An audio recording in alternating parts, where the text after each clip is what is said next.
সুপ্রভাত বন্ধুগণ, আপনাদের সবাইকে জানাই প্রভু যীশু খ্রিস্টের নামে শুভেচ্ছা ও শুভকামনা। আসুন দেখি ঈশ্বর তার পবিত্র শাস্ত্র বাইবেল থেকে আজ প্রাতঃকাল আমাদের কি বলতে চান। আজ এই প্রাতকালীন অধ্যায়ের জন্য আমরা বের করব রোমিও তার 5 অধ্যায় 1 পদ।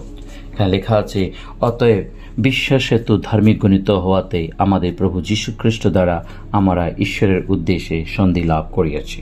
হ্যাঁ বন্ধুগণ, ঈশ্বরের সুন্দর বাক্য আমাদের সকলকে আশীর্বাদ করুক। প্রভু যীশু খ্রিস্ট আমাদের জন্য এই পৃথিবীতে আসলেন।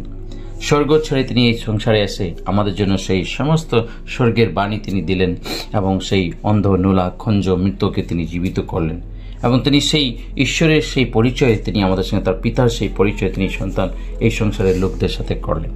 এখানে লেখা আছে, শুধুমাত্র আমরা প্রভু যীশু খ্রিস্টের দ্বারাই আমাদের জীবনে তার ঈশ্বরের যে উদ্দেশ্য সেই উদ্দেশ্যে আমরা সেই সম্পর্ক বা সেই রিলেশনস আমরা বিল্ড করেছি। যদি প্রভু যীশু খ্রিস্টের পৃথিবীতে না আসতেন, হয়তো আমরা সেই ঈশ্বরের সাথে সেই সম্পর্ক গঠিত করতে পারতাম না। কারণ আমাদের পিতা, আমাদের পূর্বজ যেভাবে পাপ, যে অন্যায় ভুল করেছেন, তার একমাত্র যে ফল সেটা ছিল মৃত্যু, সেটা ছিল নরক। কিন্তু প্রভু তার নিজ পুত্রকে পৃথিবীতে পাঠিয়ে তিনি আমাদের মধ্যে সে বিশ্বাস বলে একটা তিনি আমাদের মধ্যে নির্মাণ করলেন। তাই লেখা আছে, অতএব আমরা বিশ্বাস হেতু ধার্মিক গণিত হইয়াছি। হালেলুয়া! বিশ্বাস সহিত ধার্মিক গণিত হইয়াছি এবং আমাদের প্রভু যীশু খ্রিস্ট দ্বারা আমরা ঈশ্বরের উদ্দেশ্যে সন্ধি লাভ করিয়াছি। হালেলুয়া!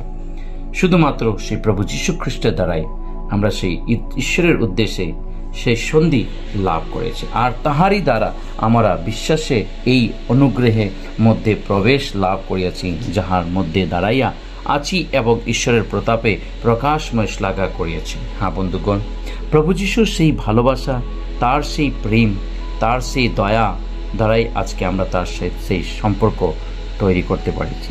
তাই প্রভু যিশুকে আমরা ধন্যবাদ করি। আসুন আমরা সেই ঈশ্বরের কাছে আমাদের জীবনকে সমর্পণ করি, প্রার্থনা করি যেন আমাদের জীবন, মন, প্রাণ যেন সর্বদা সেই ঈশ্বরের উপর বিশ্বাস করে তার উপরে যেন সর্বদা সমস্ত কিছু সমর্পণ করিয়া এবং ঈশ্বরের সেই উদ্দেশ্যে যেন আমরা সন্ধি লাভ করতে পারি। আসুন প্রার্থনা করি। পবিত্র পবিত্র বাইরের সদা প্রভু, তোমায় মহান ধন্যবাদ করি আজ এই সুন্দর প্রাতকালের জন্য। এই প্রাত থেকে নিয়ে সারা দিন তোমার হস্তে আমাদের জীবনকে সমর্পণ করি। আমাদের সকলের সঙ্গে সঙ্গে থাকো, তোমার পবিত্র আত্মা তুমি ঢেকে রাখো। ক্ষুদ্র প্রার্থনা যিশু তোমার পবিত্র নামে চায়, আমেন।